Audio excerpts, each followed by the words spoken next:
Welcome back to Spirits in the Shadow. What you are about to hear is based on a creepy story that once went viral in Japan. At a small school in the peaceful Nara prefecture, a class took their final graduation photo, a cherished memory. But when the photo was printed, it revealed a smiling face that no one recognized, a student who never existed. The real horror began just a few weeks later, when one of the real students in the photo disappeared completely. What happened to them? And who is the ghost in the photo? Let us discover the truth. Story 1. Nara, Japan. The girl in Nara, with its gentle, bowing deer and ancient temples, was a city steeped in a quiet reverence for the past. Life for Emiko Ito moved to this same tranquil rhythm. She was a girl of 17, navigating the final predictable months of high school with the same unobtrusive grace as the koi gliding through the ponds of Isuian Garden. Her world was a carefully curated collection of small, manageable moments. The warm weight of her cat, Mochi, sleeping on her feet as she studied, the familiar chime of the school bell signaling the end of another day, the shared laughter with her two closest friends, Sakura and Ren, over bowls of steaming ramen. Emiko was, by nature, an observer. She found comfort in the background, a silent participant in the vibrant tapestry of teenage life, while Sakura was the effervescent center of their trio, her laughter a bright, infectious melody, and Ren the steady, thoughtful anchor. Emiko was the quiet space between their notes, the one who listened, who noticed the subtle shift in the wind, or the way the afternoon light fell across the weathered wood of their classroom. Her purpose was simple, unadorned: to finish her exams, to walk across the stage at graduation, and to perhaps, if she could muster the courage, tell Ren about the gentle flutter she felt in her chest whenever he smiled her way. It was a goal as common and fragile as a cherry blossom petal, a future she assumed was hers to claim. Her days were a metronome of normalcy. Mornings began with the scent of green tea and toasted rice, her mother humming in the kitchen. The walk to school was a familiar path under the shade of ginkgo trees, their fan-shaped leaves a brilliant gold in the autumn air. Nara Prefectural High School was a typical institution of learning, a concrete building filled with the echoes of scraped chairs, whispered secrets, and the drone of teachers' voices. Its hallways smelled of chalk dust and floor wax. The most frightening thing that usually happened there was a pop quiz in calculus. It was a safe, predictable environment, a bubble of routine that felt unshakable. In this world of comforting repetition, the idea of a genuine, encroaching horror was as alien as a skyscraper in the middle of Nara Park. It was this very mundanity, this deep-seated belief in the solidity of her world, that made what was to come so utterly devastating. Life was normal, and in its normality, it felt invulnerable. It was a feeling Emiko, like so many others, had taken for granted, never realizing that the most ordinary of settings can host the most extraordinary of evils, waiting patiently for a single unsuspecting moment to tear through the veil. The first sign. The day the graduation photos arrived was charged with the electric hum of adolescent vanity and excitement. Students huddled in clusters, shrieking with laughter or groaning in mock despair at their own captured images. It was a rite of passage, a glossy, 8K10 testament to their shared journey. Soon to be over. Emiko, Sakura, and Ren found a relatively quiet corner in the bustling hallway to examine their copy. "Oh, thank goodness, I don't look like a complete troll," Sakura declared, her finger tracing her own beaming face. "Ren, you actually managed to look serious for once," Ren grunted, a faint blush creeping up his neck. "I was trying to look dignified. There is a difference." Emiko smiled, her eyes scanning the rows of familiar faces. There was her class president, looking predictably stoic. There were the girls from the volleyball team, their athletic energy almost bursting from the page. And there she was, tucked between Sakura and another classmate, offering a small, shy smile. It was all so normal. And then her eyes drifted to the back row. Her smile faltered. "Who is that?" she murmured, her finger hovering over a figure standing partially obscured behind the tallest boy in their class. Sakura and Ren leaned in closer. In the very back, almost lost in the shadows cast by the gymnasium's high windows, stood a girl. She was not from their class. In fact, Emiko was certain she had never seen her before in her life. The girl was wearing a school uniform, but it was subtly wrong. The cut was older, the colour of the sailor collar a shade darker than their current ones. But it was her face that was the most unsettling, while every other student was captured in sharp, digital clarity. Her features were a strange, blurred smudge, as if the camera had failed to resolve her image. You could discern the pale oval of a face, a dark mass of hair, but no eyes, no nose, no mouth, just a disturbing, indistinct smear. "That's so weird," Ren said, squinting. "Must be a printing error, some kind of double exposure. Or maybe a student from another class snuck in for a laugh," Sakura suggested, though her voice lacked its usual confidence. "But why is her face so blurry?" Emiko could not tear her eyes away. It was not just a blur. It felt intentional, like a deliberate erasure. A cold knot tightened in her stomach. Everyone else in the photograph was perfectly in focus, from the buttons on their blazers to the stray hairs escaping their carefully styled hairdos. Only this girl was a void, an anomaly in a sea of clarity. "I don't think it's an error," Emiko whispered, a chill creeping up her spine that had nothing to do with the drafty hallway. "Look at her. She does not feel like she belongs there." They showed the photo to their homeroom teacher, Mr. Tanaka, a man whose world revolved around timetables and curriculum.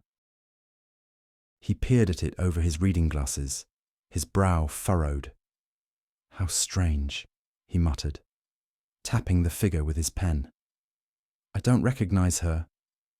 And this uniform, it's the old style, from before the redesign in the early 2000s.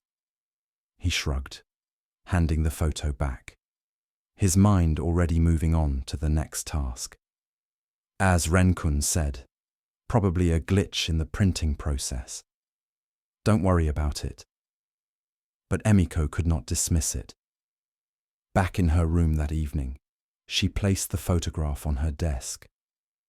The house was quiet, the only sound the soft purring of Mochi at her feet.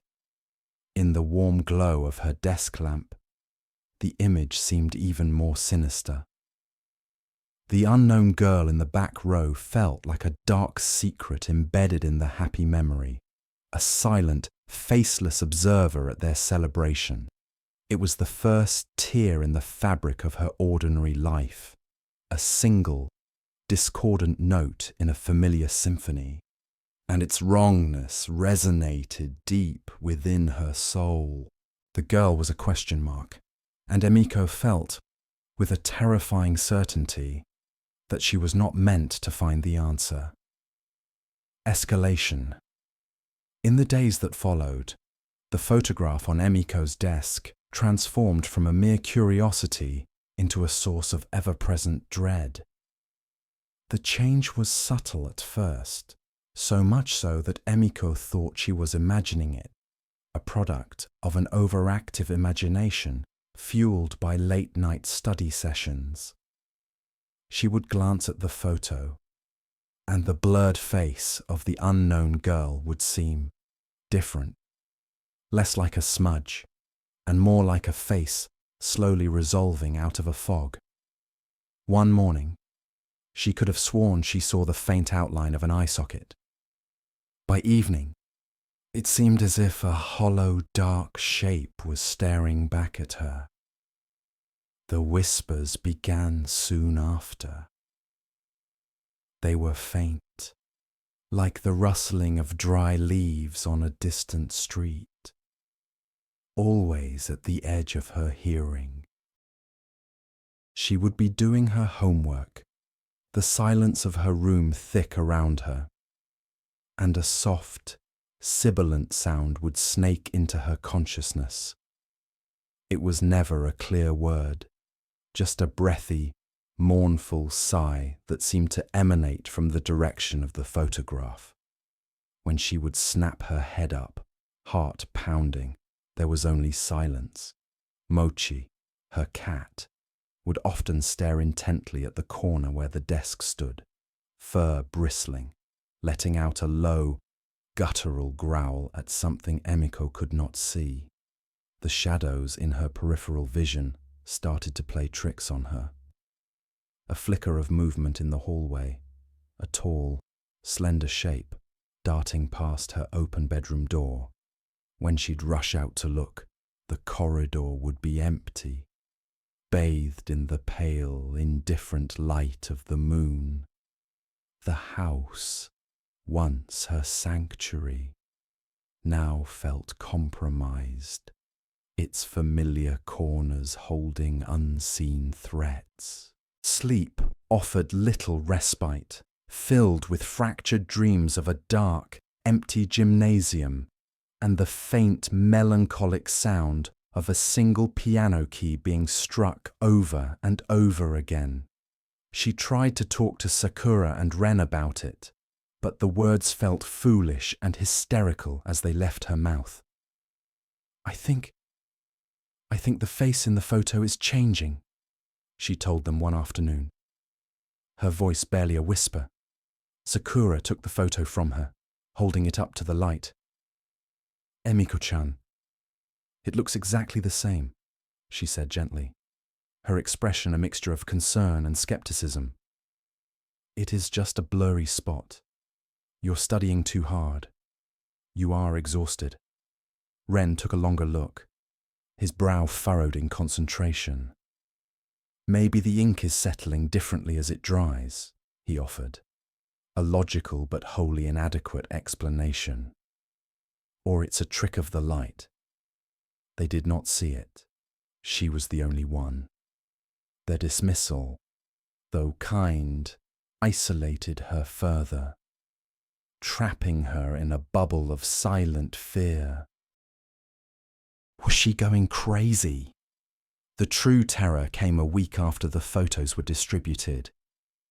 Emiko came home from a late library session, the sky outside a bruised purple. As she switched on her desk lamp, her breath hitched in her throat. The change was no longer ambiguous. The face of the girl in the photograph was clearer now, frighteningly so.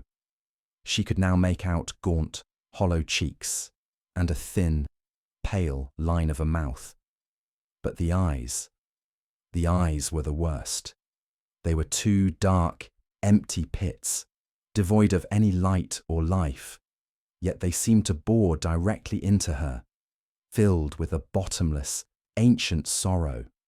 And the most horrifying detail of all, the girl's mouth, previously a straight line, was now twisted into the faintest, most chilling of smiles.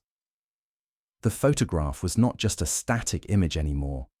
It was evolving. It was a living, breathing horror, and it was watching her.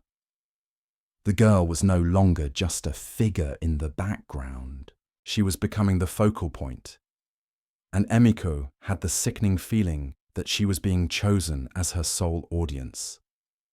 Climax. The feeling of being watched had become a constant, suffocating blanket. Emiko felt the girl's presence everywhere, in the reflection of a dark window, in the briefest silence between conversations, in the cold spot in her room that never seemed to warm. The escalation reached its terrifying peak on a rainy Thursday night. Emiko was home alone, her parents at a dinner function. The rain beat a relentless tattoo against the windows, each drop amplifying the oppressive silence within the house. She was trying to lose herself in a textbook, but her eyes kept straying to the graduation photo, which she had hidden face down in a drawer, even unseen. Its presence was a palpable weight. That's when she heard it. Faintly, drifting from downstairs, came the sound of a piano. It was a simple, haunting melody, each note played with a hesitant, sorrowful touch. It was impossible. Her family did not own a piano. The sound was thin and ethereal, seemingly coming from nowhere and everywhere at once. Compelled by a force she did not understand, a mixture of terror and a strange, morbid curiosity. Emiko crept out of her room and down the stairs. The music grew louder, clearer, echoing through the empty house.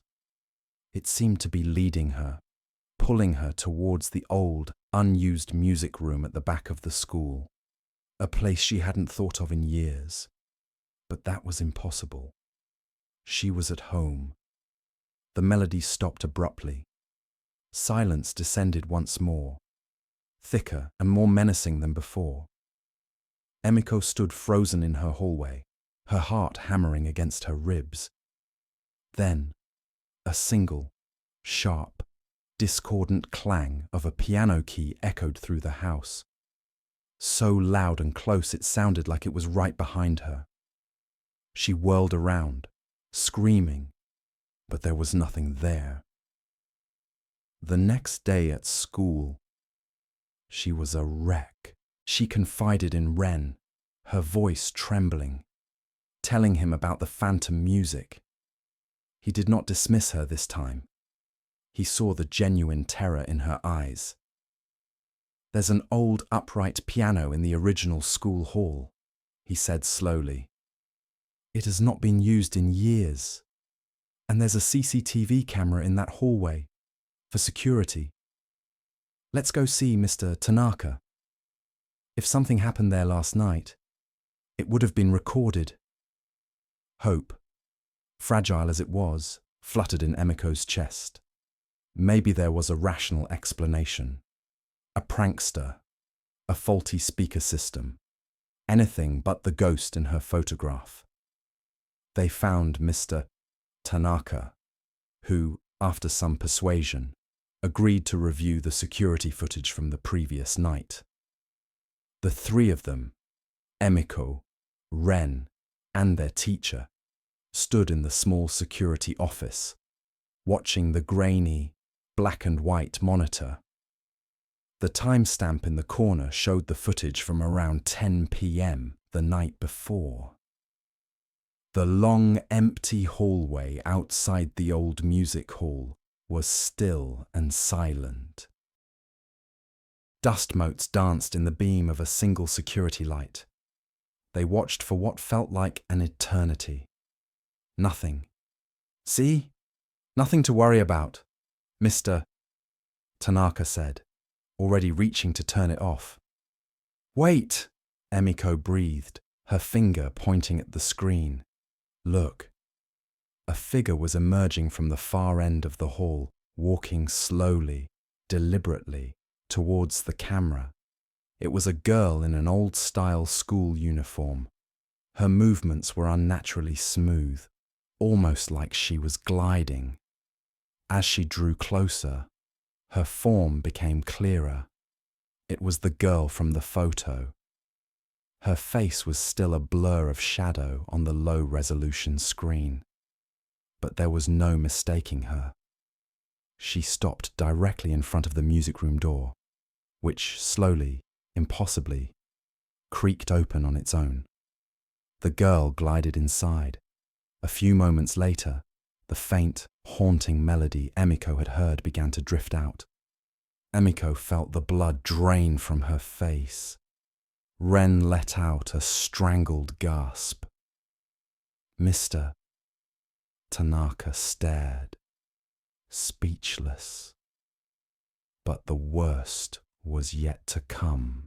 The camera's perspective showed the hallway, but also a sliver of the polished floor inside the music room, reflected in the glass of a trophy case on the wall. And in that reflection, they could see the girl sitting at the piano. Then, another figure entered the reflection. A figure that had not entered the room from the hallway. A figure that was already inside. It was Emiko. On the screen, in the warped reflection. Emiko was standing behind the piano girl, her face pale and her eyes wide with terror. She had not been at the school. She had been home, miles away. Yet there she was. The girl at the piano stopped playing, her head slowly turning in the reflection to look directly at the reflected image of Emiko. At that exact moment, on the CCTV footage, the lights in the hallway flickered violently and went out, plunging the screen into total darkness. The recording was over. The frame had frozen on that final, impossible image, the ghost at the piano, and Emiko, trapped with her in a place she had never been. The realization, the silence in the security office was absolute, broken only by the low hum of the computer. Mr. Tanaka, a man who had spent his life dealing with tangible problems like truancy and failing grades, stared at the frozen dark screen as if it had personally insulted the laws of physics.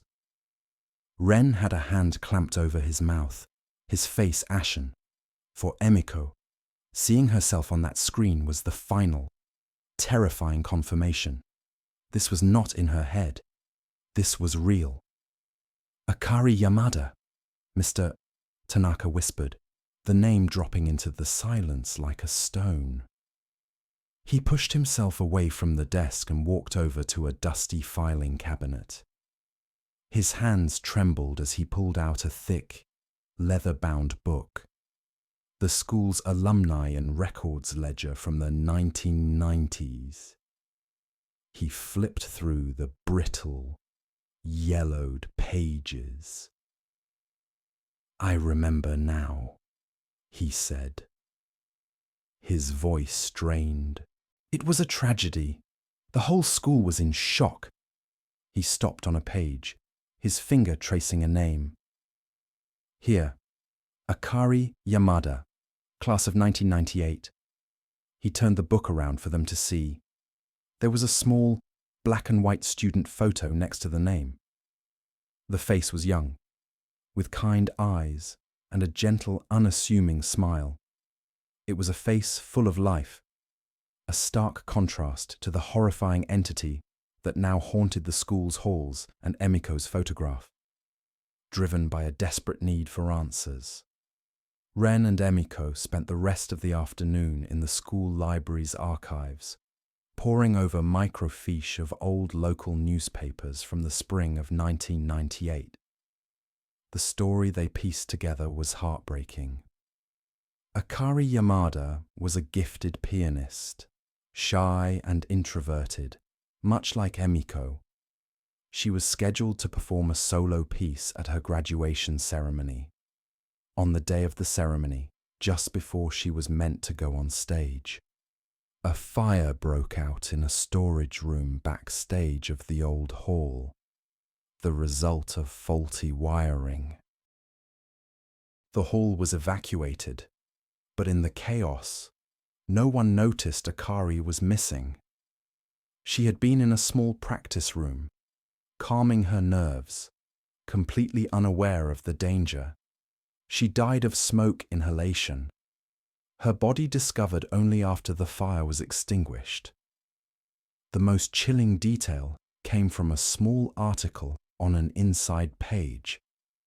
It mentioned that the official class photograph for 1998 had to be retaken, as the original, taken just a week before the fire, was mysteriously damaged in the developing process. The area where Akari Yamada had been standing was, according to the article, an inexplicable, foggy blur. It all clicked into place with horrifying clarity. Akari never got to graduate. She never got her moment on stage. She never even got a clear picture with her classmates. She was a spirit trapped in a loop of her final days, an echo of unresolved sorrow and longing, the old uniform, the piano music, the location. It was all her. And somehow, for some unknown reason, she had latched onto Emiko. Was it because they were similar in temperament? Was Emiko's quiet, observant nature a beacon for the lonely spirit? Or was it something more sinister? Akari was not just haunting the school. She was trying to finish what she started. She wanted to be in the graduation photo. She wanted a place, and she had chosen Emiko's to take. Emiko looked down at her own hands, cold and trembling. The realization was a physical blow.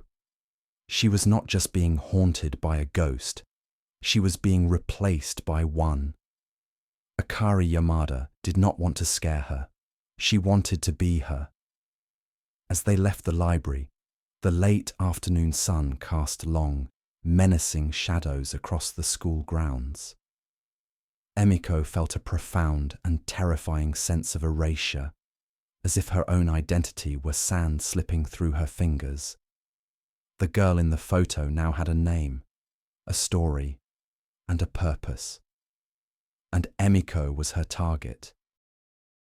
That evening, when Emiko returned to her room, she knew what she would see before she even opened the drawer.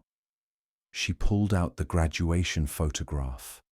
The face of Akari Yamada was now perfectly, unnervingly clear. Her features were sharp, her dark eyes filled with a triumphant sadness. She was smiling, a real, tangible smile. And in the spot where Emiko had been standing, nestled between Sakura and a classmate, there was now just a faint, blurry smudge, an indistinct shape, as if the camera had failed to resolve the image. The world was already beginning to forget her. Her own image was fading, making room for another. The final horror was not in knowing who the ghost was, but in the realization that soon, the only ghost in the photo would be Emiko herself. She looked from Akari's clear, smiling face to her own fading form, and for the first time, she understood. The world she knew was letting her go, and there was nowhere left to run. Her place had been taken, and soon she would disappear entirely, leaving behind only a faint, ghostly smile in a graduation photo.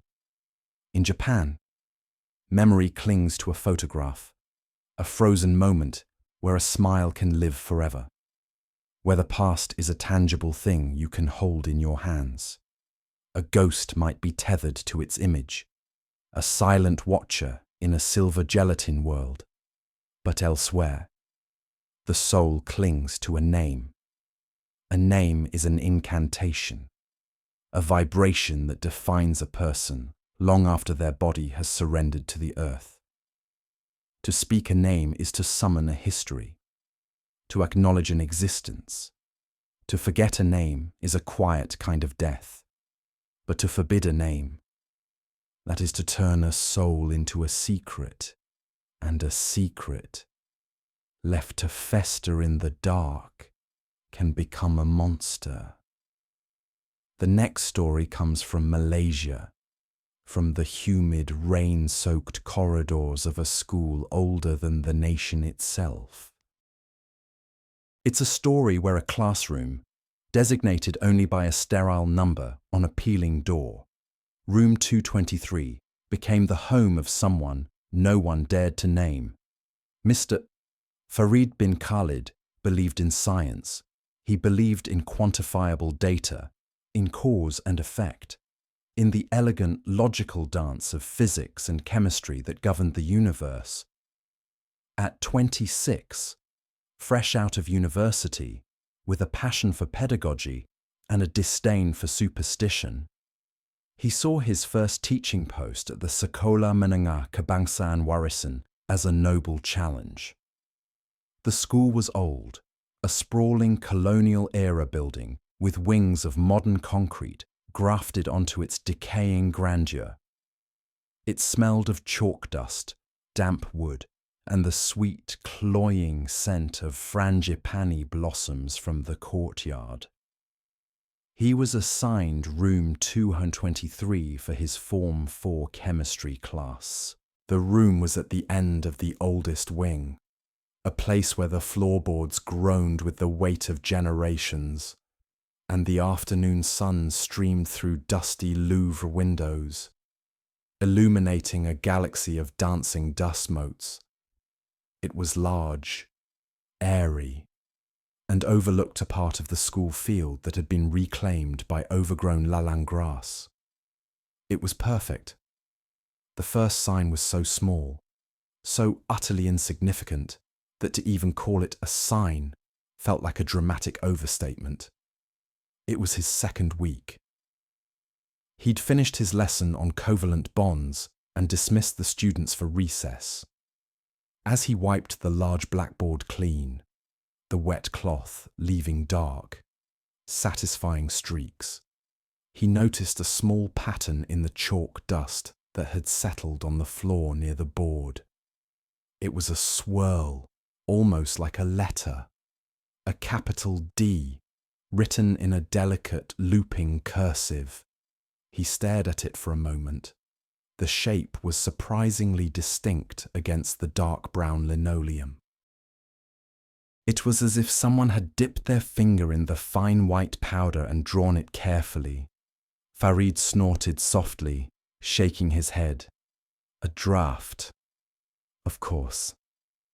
The old windows were notoriously poor at keeping the wind out. A stray gust of wind, a peculiar eddy of air, had simply conspired to arrange the dust into a familiar pattern. Pareidolia. His brain supplied instantly the human tendency to see patterns in random data, like seeing faces in clouds or a man on the moon. He took a broom from the corner and swept the little anomaly away without a second thought, the fine dust vanishing into a nondescript grey cloud. It was nothing, but the air that had supposedly created the letter was perfectly still, outside. The leaves of the great angsana tree hung limp and heavy in the humid pre-rain stillness. There had been no draft. The shape had been too deliberate. The silence that followed it sweeping away too profound. The room felt like it had held its breath and had only just exhaled. In a place with a history, the smallest details are anchors. They are the first threads pulled from a much larger tapestry, and even when dismissed, they leave a tiny, noticeable hole. Farid, a man of logic, saw only a thread. He failed to feel the weight of the tapestry it was attached to. The next sign came from the students themselves. They were a boisterous, generally good-natured bunch. But Farid began to notice a strange, unspoken rule that governed their seating arrangements and their interactions within room 223. The 5 desks in the far left corner, the one furthest from the door and closest to the windows overlooking the wild patch of field, were always the last to be filled. Students would squeeze together, 3 to a desk meant for 2, before one would reluctantly sigh and migrate to that corner. Even then, they would only occupy the desks closest to the center, leaving one desk right in the corner, perpetually empty. One afternoon, during a practical lesson, he needed a student to fetch more distilled water. He scanned his class register. "Sophia, please," he said, looking up. No response. He saw a girl in the 3rd row nudge her friend, who pointedly avoided his gaze. "Sophia binti Roslan," he repeated, a little louder. A nervous shuffle rippled through the class. Finally, a boy near the front, the class monitor, raised his hand timidly. "Sir," he said, his voice barely a whisper. "Her name is Fea. We call her Fea." Farid frowned. "Her registered name is Sophia. I need to use the official names for my records." The silence that met his statement was heavy and uncomfortable. The students stared at their desks, at the ceiling, anywhere but at him. He could feel a palpable wave of, what was it? Fear. It seemed absurd. A student's name, an official, documented fact, was being collectively ignored for a nickname. And the reaction to his insistence was not defiance, but a quiet, unified dread. Farid felt a flash of irritation. It was a silly teenage quirk, a pact made to annoy the new teacher.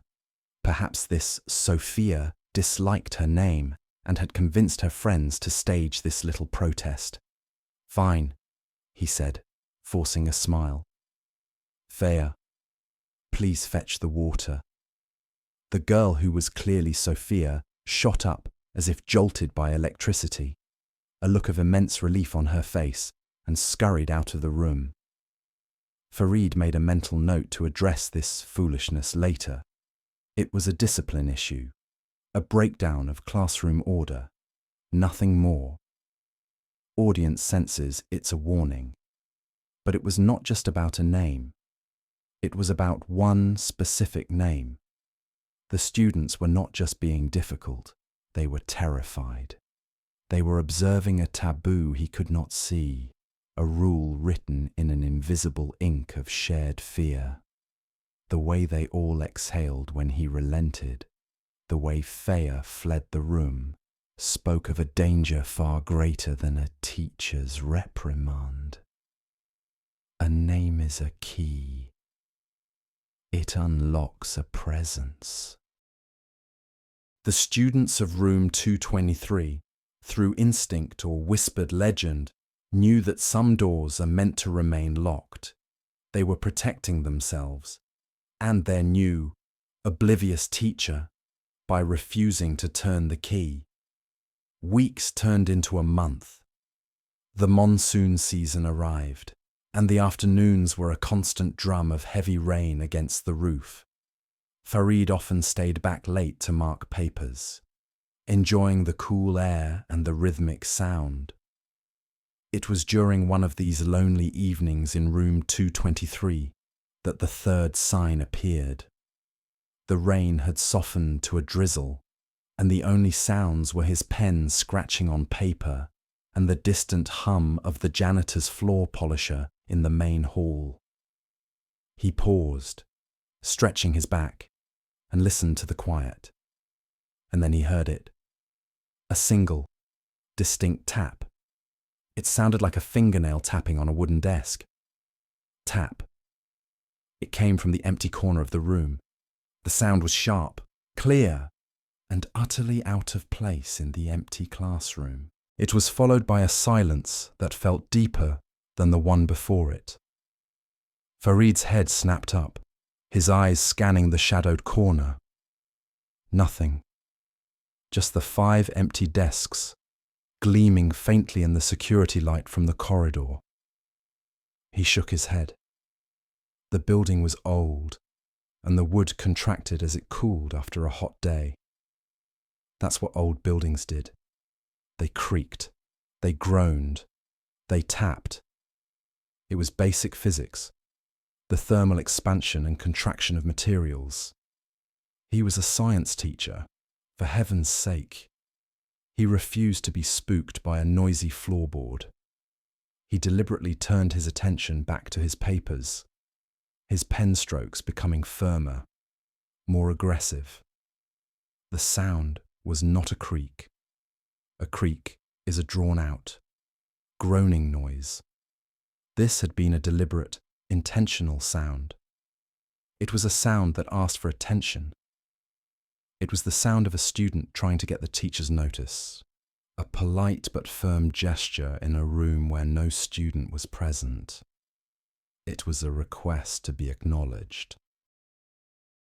Rationality is a powerful shield, but it is also a blindfold. It explains away the things that do not fit the established order. Farid's logic was his comfort, but in room 223, it was preventing him from seeing the hand that was reaching out from the shadows, tapping gently, waiting for him to notice. The issue with the desk in the corner began to grate on his nerves. Every morning, when he came into the classroom, the desk in the very back corner, the one no one ever sat at, was askew. Sometimes it was pushed back an inch. Sometimes it was angled slightly towards the blackboard. It was a minor thing, a trivial imperfection in an otherwise orderly room, but it bothered his sense of precision. He blamed the night janitor, Pak Daud, a wiry old man who had worked at the school for 40 years. Pak Daud, Farid said one morning, catching him in the corridor. Please be careful when you sweep in 223. You keep knocking one of the desks out of place. Pak Daud stopped, his brow furrowed. He looked at Farid with his weary, knowledgeable eyes. Which desk? Shiku. The one in the far left corner. The old man's expression did not change, but a shutter seemed to fall over his eyes. He nodded slowly. Ah, that one. He paused, then said, I do not move that desk. Chitgu. I have not touched that desk in many years. I sweep around it. The janitor, a man whose entire job was to clean and order the rooms, actively avoided a single piece of furniture, and his admission was delivered with a strange, solemn finality. Farid was taken aback. The old man was probably just getting forgetful, or perhaps he was trying to shift blame. It was a ridiculous assertion. Desks do not move on their own. Well, someone is moving it, Farid insisted, a bit more forcefully than he intended. Just, please make sure it's straight from now on. Pak Daud just gave another slow nod and shuffled away, leaving Farid feeling strangely unsettled. He resolved to straighten the desk himself every morning and every evening. It was a battle of wills against a forgetful janitor, or perhaps a student playing a subtle prank. It had a rational explanation. It had to. The janitor's fear was plain to see. It was the quiet, resigned fear of someone who has long since accepted a truth they know others will not. He did not argue or defend himself. He simply stated his reality. He sweeps around it, He treats that corner, that desk, as occupied territory. He knows who or what moves the desk, and he has no intention of interfering. There are two sets of rules in a place like Sekolah Menengah Kebangsaan Warisan. There are the official rules, written in handbooks and enforced by teachers like Farid. And then there are the other rules, the ones whispered in corridors and understood through a shared, unspoken history. Pakdald followed the other rules. Farid had yet to even realize they existed. The breaking point, the moment the threads of logic began to fray, was when Farid decided to clean out the old wooden cupboard at the back of the classroom. It was filled with dusty, outdated textbooks and forgotten student projects. At the very bottom, under a stack of yellowed manila folders, was a thick, leather-bound class register from 15 years ago. He blew a layer of dust off the cover and opened it. The pages were filled with the neat, spidery handwriting of a long-retired teacher. He flipped through the names, a ghost parade of students who were now adults with lives and families. And then he saw it. Under Form 4 Sains, the register for this very room. A name. A student marked as present every day for the first 2 months. And then, for the rest of the year, the line next to her name was simply left blank. No mark for absence, no note of transfer. Just an empty, unnerving space. The name was Delia. Delia Binti Yusuf. It was a name. Just a name on a piece of paper. But an icy chill, sudden and unwelcome, prickled Farid's skin. The chalk dust. Sophia. The first name similar to the one the students refused to say. Delia. The similarities were too close, the coincidence too sharp. He stood up, the old register in his hand. This was it. This had to be the source of the silly superstition. A student named Delia, perhaps involved in some scandal or tragedy years ago. And her story had mutated into this ridiculous taboo about names starting with D. It was classic schoolyard folklore. He would get to the bottom of it, expose it to the light of day, and put an end to the nonsense. He took the register and went to find Puan Zainab, the senior history teacher and the school's unofficial archivist. He found her in the staff room, marking books. Puan Zainab, he began, placing the register on her desk. I found this in my classroom. I was curious about this student. He pointed to the name. Delia Binti Yusuf. The change in Puan Zainab was instantaneous and terrifying. The warm, grandmotherly smile vanished from her face. Her skin seemed to pale, and she physically recoiled from the book as if it were a venomous snake. Her eyes darted around the staff room, her breath catching in her throat. Where did you find this? She whispered, her voice tight with panic. In the cupboard in room 223. I just want to know who she was. The students have this strange superstition. Stop, she hissed, cutting him off. She snatched the register, slammed it shut, and stood up. Forget you saw this. Forget that name. Do you understand me? Farid. Some things are not meant to be remembered. For your own good. Do not say her name again, especially not in that room. This was no longer a superstition. This was a scar. Puan Zainab's reaction was not one of a person humoring a ghost story. It was the visceral, primal fear of someone who knew the story was true. Her warning was a desperate plea. The danger was real, and Farid was walking right towards it. Every haunting has an origin point, a name, a tragedy, a memory that refuses to fade. Farid, in his quest for a logical explanation, had just stumbled upon the epicenter. He thought he had found a clue to solve a puzzle. What he had really found was a trigger.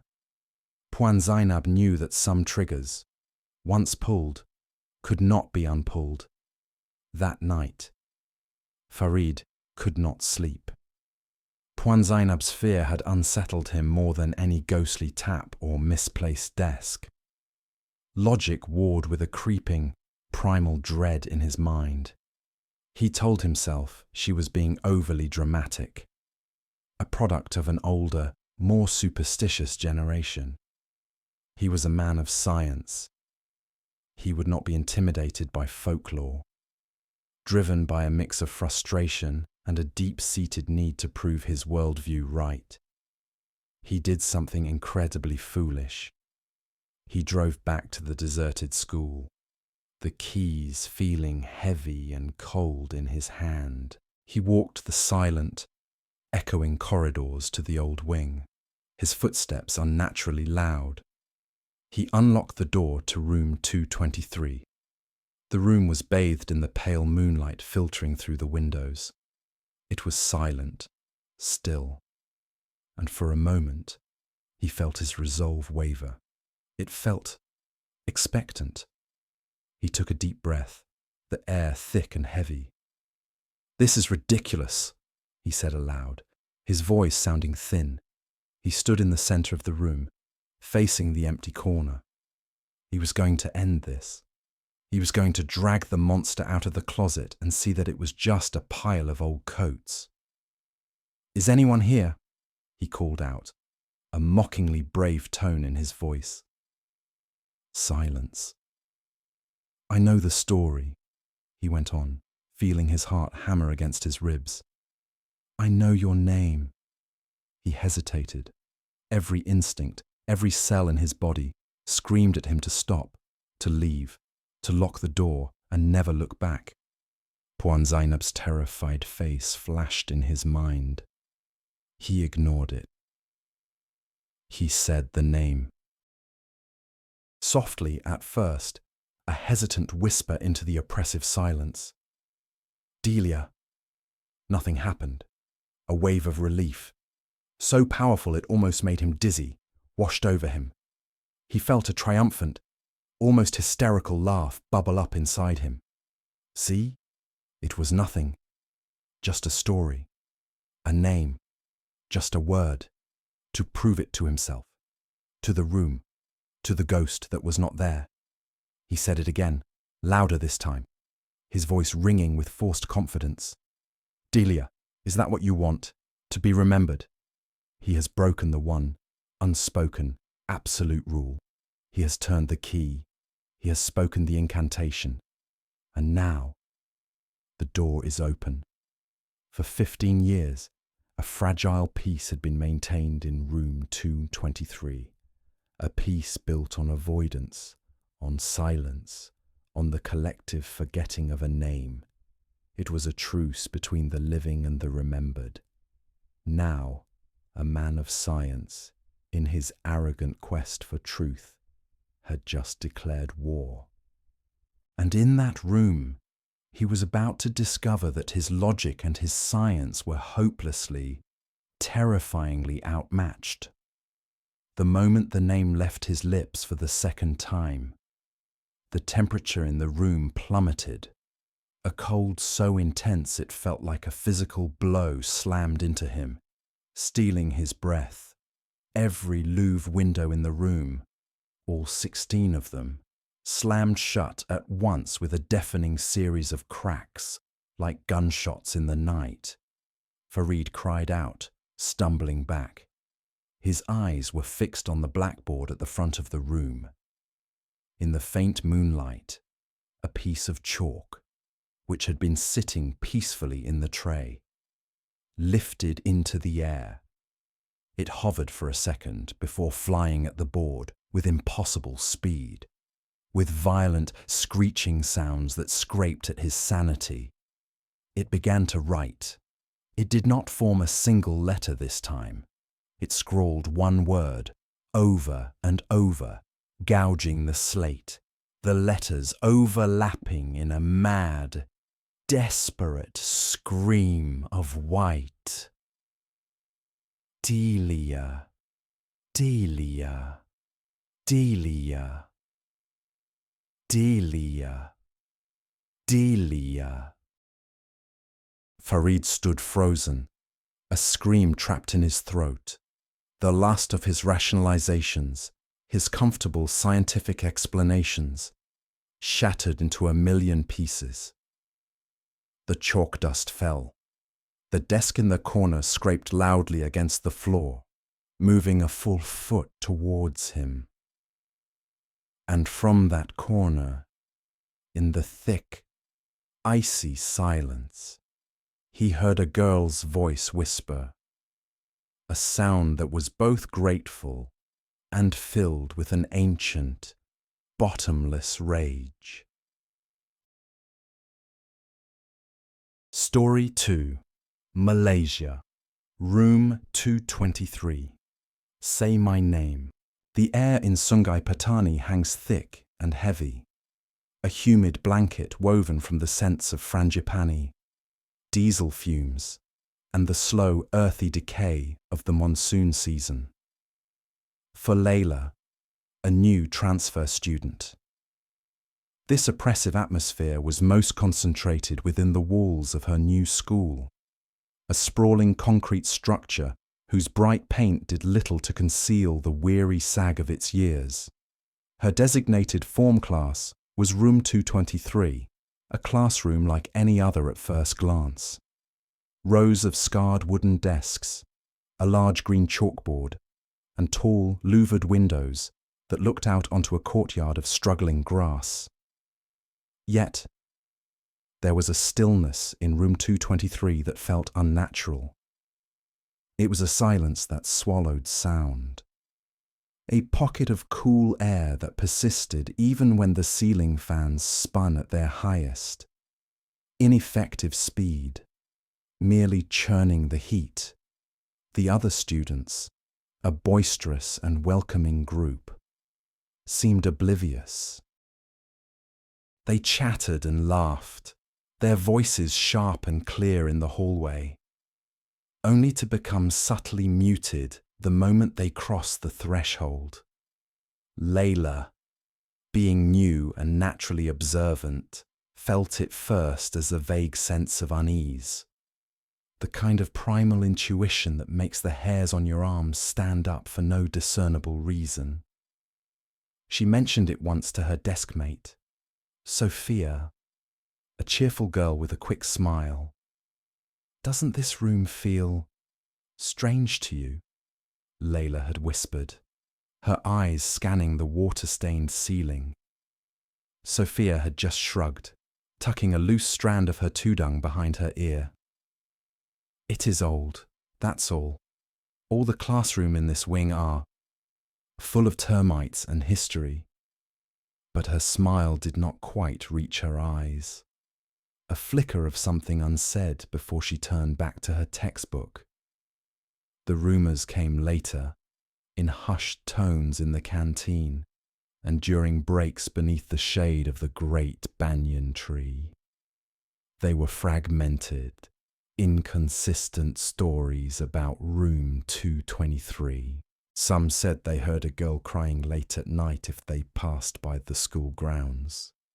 Others spoke of janitors who refused to clean the room after sundown, inventing excuses or swapping duties. They were just stories, the kind of ghost lore that permeates any old institution. And Layla tried to dismiss them. She was a logical person, a student of science and reason.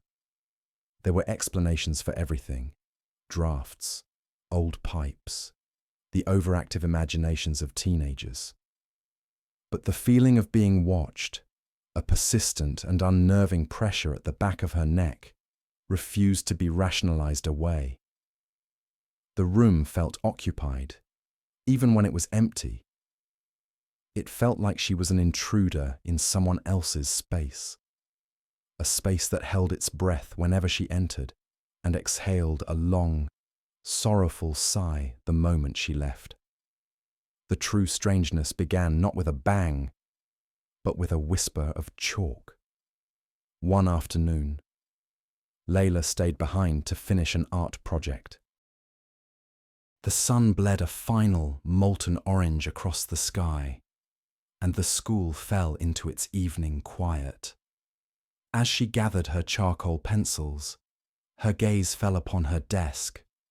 There, faint as a ghost's breath against the dark wood grain, were words. They were written in what looked like chalk dust, barely legible. "Don't stay after dark." Layla blinked. She ran her hand over the surface. The dust smeared easily, vanishing into nothing. It must have been a prank. Someone had wiped a dusty eraser on her desk as a joke. Annoyed, but unshaken, she packed her bag and left, the warning fading from her mind as she stepped back into the familiar evening bustle of the town. The next day, it was back. This time, the letters were clearer, more defined, as if written with a firmer hand. "Don't stay after dark." She stared at it, her heart beginning a low, anxious thrum. She spun around, scanning the faces of her classmates. Was someone trying to scare her? The new girl was always an easy target. She grabbed Sophia's arm, her voice tight. "Look, did you see who did this?" Sophia leaned over, squinting at the desk. She ran her own fingers over the spot. "Did what?" "Layla, there's nothing there. Just a smudge." Layla looked again. To her, the words were as clear as the print in her textbook. To Sophia, it was an innocuous mark on old furniture, a cold dread, far more chilling than the room's unnatural coolness, began to seep into Layla's bones. This was the first time she felt the profound and terrifying isolation of a witness to something no one else could see. The phenomena began to repeat, each instance a little more insistent than the last. The cycle was always the same. A strange event, its intensity increasing with each repetition, followed by the silent, unknowing denial of those around her. It started with a knock, a single, soft tap, tap, tap from inside the wall behind her desk. She ignored it the first time, attributing it to the school's ancient plumbing. A few days later, it came again, louder this time, a clear, rhythmic rapping that lasted for nearly a minute. Layla flinched, glancing at the boy sitting next to her. He was engrossed in his phone, completely oblivious. The knocking stopped as abruptly as it began. The following week, during a quiet study period, it was a frantic, desperate pounding from within the wall, a sound so violent and loud that Layla jumped in her seat with a startled cry. The teacher looked up, annoyed. "Layla, is there a problem?" Every head turned to her. The room was silent. The pounding had vanished. No one else had heard a thing. They just saw her, the strange new girl, crying out for no reason. The whispers started next, faint, sibilant sounds that curled around the edges of the teacher's lectures. At first, they were unintelligible, like the rustle of leaves or the hiss of a faulty wire. Then, they began to sound like words, spoken just at the threshold of her hearing. She could never quite make them out, but they felt sorrowful, pleading.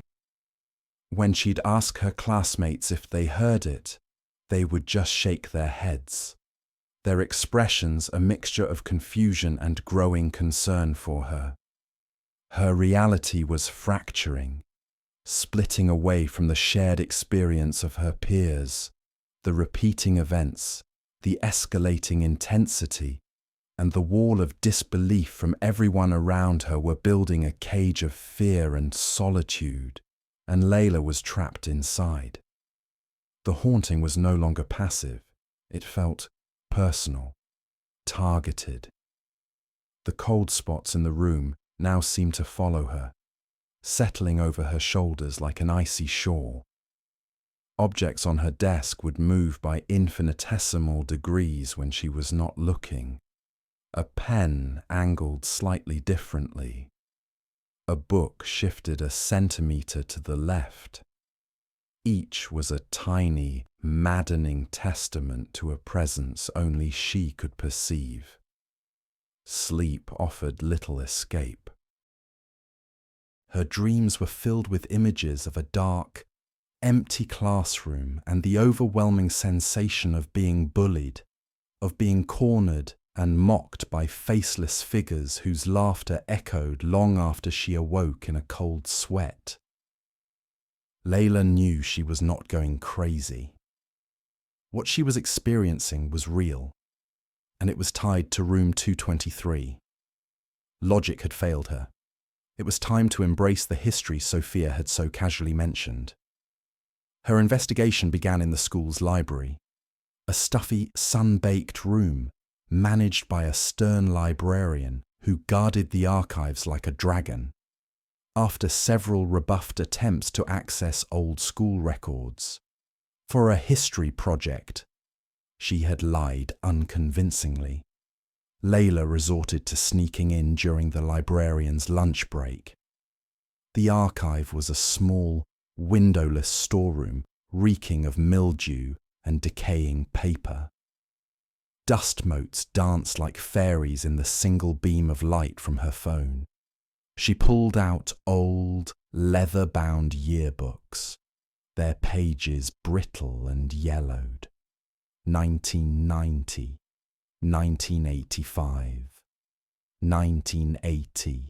She kept going back, guided by an intuition she could not explain. Finally, she found it, the 1974 annual. As her fingers brushed the cover, the air in the tiny room dropped several degrees. The light from her phone flickered violently. She ignored it, her focus absolute. She paged through the black and white photographs of smiling, hopeful students. And then she saw a page with a stark, black border. It was a memorial. In loving memory, it read. The photograph was of a young girl with kind, sad eyes and a shy, tentative smile. Her name was Yasmin Binti Razak. As Layla read the name, a book launched itself from a high shelf behind her, crashing to the floor with a sound that was unnaturally loud in the confined space. Her heart hammered against her ribs, but she forced herself to read the brief, sterile paragraph. Yasmin had been a student in Form 4. She had passed away tragically midway through the school year. There was no mention of a cause, but the careful, euphemistic language screamed of something being hidden. Layla needed more. The old groundskeeper, Pak Chik Malik, had worked at the school for over 50 years. She found him tending to the wilting hibiscus bushes near the school's gate. He was a man with a face like a dried leaf, etched with the lines of time and sun. At first, he was reluctant to speak, shaking his head and muttering about letting the past lie. But something in Layla's desperate, haunted eyes must have moved him. Yasmin, he finally said, his voice a low rasp. I remember her, a quiet girl, always reading. The other students, they were cruel to her, for being poor, for being shy, for no reason at all. He told her the story the official records had erased. The relentless bullying had culminated in a horrific incident in that very classroom, after school hours. The next morning, Yasmin was found in her home. She had taken her own life. The school, fearing a scandal, had swept the story under the rug. The classroom, which was then room 3B, was eventually renumbered 223. They tried to forget her. Pakchik Malik sighed, his gaze fixed on the classroom window. But some things, some people, they do not want to be forgotten. That night, the activity reached a terrifying crescendo. It was no longer confined to the classroom, in her own bedroom, miles away. Layla heard the frantic knocking from inside her wardrobe. She heard the sorrowful whispers curling from the shadows in the corner of her room. And in the reflection of her darkened window, for a fleeting, heart-stopping second, she saw the face of a sad-eyed girl standing behind her. The discovery of the forbidden name had not appeased the spirit. It had made it stronger, more desperate to be heard. Layla was unraveling. She was barely sleeping. Her grades were plummeting. And she walked the school hallways with the perpetually hunted look of a cornered animal. Her parents, initially dismissive of her stories, were now deeply worried by her physical and mental deterioration. After a night where Layla awoke the entire household with her screaming, convinced the girl was standing at the foot of her bed, they finally conceded that something was terribly wrong. Logic and medicine had failed to provide an answer.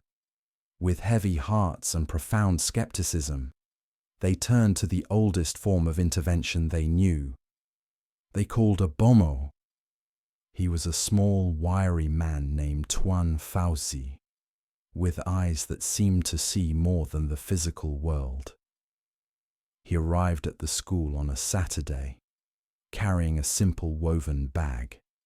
He asked for nothing but to be left alone in the room with Layla and her father. The air in room 223 was colder and more oppressive than ever, thick with a silent, simmering rage. Tuan Fauzi began his ritual. He chanted verses from the Quran in a low, melodious voice that seemed at odds with the room's hostility. He sprinkled coarse salt in a protective circle around them and lit a bundle of incense, its fragrant smoke curling towards the ceiling in lazy spirals. For a moment, a fragile sense of peace descended.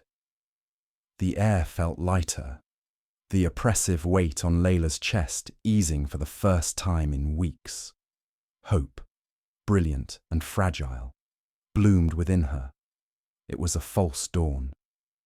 As the bomo's chanting grew louder, the room began to resist. A low groan emanated from the very walls. The louvered windows began to rattle, slowly at first, then with increasing violence, as if an invisible hurricane were trying to tear them from their frames. Tuan Fauzi's voice remained steady, but beads of sweat broke out on his forehead. Then, the lights in the classroom flickered once, twice, and exploded in a shower of sparks and glass, plunging the room into the gloomy afternoon light. Layla's father cried out in alarm. At the same instant, a wave of intense, bone-deep cold erupted from the corner of the room where Yasmin had supposedly been tormented. It was a cold, full of malice and profound despair. It swept across the room and slammed into the bomo, throwing the small man back against the chalkboard with a sickening thud. The line of salt was broken. The room descended into chaos. desks and chairs scraped across the floor of their own accord. The chalkboard filled with a furious, overlapping scrawl of a single word: Tydak. No, no, no. The sound in the room was a deafening cacophony of shrieking wind, splintering wood, and a high, keening wail of pure agony that seemed to come from everywhere at once. But the true horror was reserved for Layla alone. While her father saw only flickering shadows and a chaotic mess, Layla saw her. Yasmin was standing in the corner, no longer a sad-eyed girl but a terrifying spectre. Her face contorted in a silent scream, her form flickering and dissolving like smoke. She was pointing an accusatory finger not at the Bomo, but at the empty desks of her tormentors. She was not angry at being cleansed. She was enraged at being silenced, at being banished again. The Bomo, dazed but unharmed, staggered to his feet. "I cannot force her out," he whispered, his professional calm shattered. "Her sorrow is too deep. She is not a demon to be exorcised. She is a memory that refuses to die." The attempt had been a catastrophic failure. It had only provoked the spirit, intensifying its rage, and worse, it solidified Layla's isolation. To her father, and the now defeated Bomo, it had been a strange and frightening event, but only Layla had seen the true face of the ghost. When she tried to explain, her father just held her. His expression filled with a pity that felt worse than disbelief. He thought she was hallucinating from the stress. They would never understand. She was utterly, completely alone with Yasmin's rage. There was nowhere left to turn. The adults had tried and failed. Her friends thought she was losing her mind. Layla understood now. Every action taken, ignoring the spirit, trying to banish it, was seen as another form of erasure, another attempt to make Yasmin disappear, just as her classmates in the school had done 50 years ago. The knocking, the writing, the terror. It was not an attack. It was a desperate, primal scream for acknowledgement. Yasmin did not want to be fought. She wanted to be found. She did not want revenge. She wanted to be remembered. A choice crystallized in Layla's mind, a terrifying but clear path forward. She had to go back to room 223, alone, at night, when the spirit's presence was at its peak. She had to face it on its own terms. That night, she slipped out of her house, the school's spare key, borrowed from the janitor's office, clutched in her sweaty palm. The school was a menacing silhouette against a moonless sky.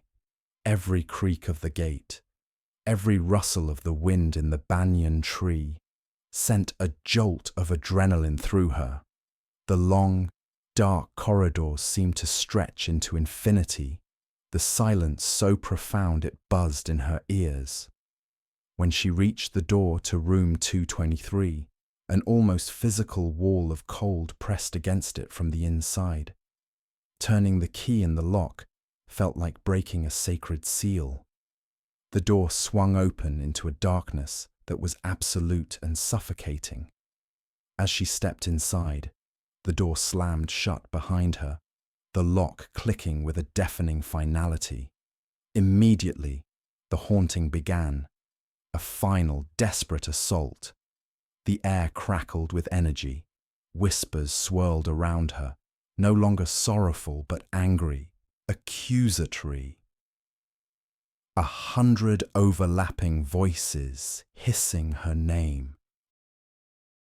The desks and chairs began to levitate, hovering inches off the floor in a silent, ghostly ballet. The chalkboard erupted with frantic, glowing script. The words, "Get out," burning in the darkness. A wave of despair so powerful it almost brought her to her knees, washed over her, the accumulated pain of a lonely, tormented girl. Layla stood her ground, her body trembling uncontrollably but her resolve firm. She did not scream or run. She closed her eyes, forcing herself to feel the pain in the room, to absorb the story it was trying to tell. This was not a monster. This was a child who had been hurt. She took a deep, shaky breath and opened her eyes to the swirling chaos. She looked towards the corner of the room where the cold was most intense. And she spoke, her voice barely a whisper, yet it cut through the deafening noise like a prayer. "I know you're here," she said, her voice soft with an empathy born of her own recent isolation. "I know what they did to you. I am so sorry they forgot you." The chaos faltered for a second. The whispers quieted. Layla took another step into the room. "You don't have to scream anymore. I hear you." She could feel the spirit's attention focus entirely on her, a crushing weight of scrutiny. This was the moment.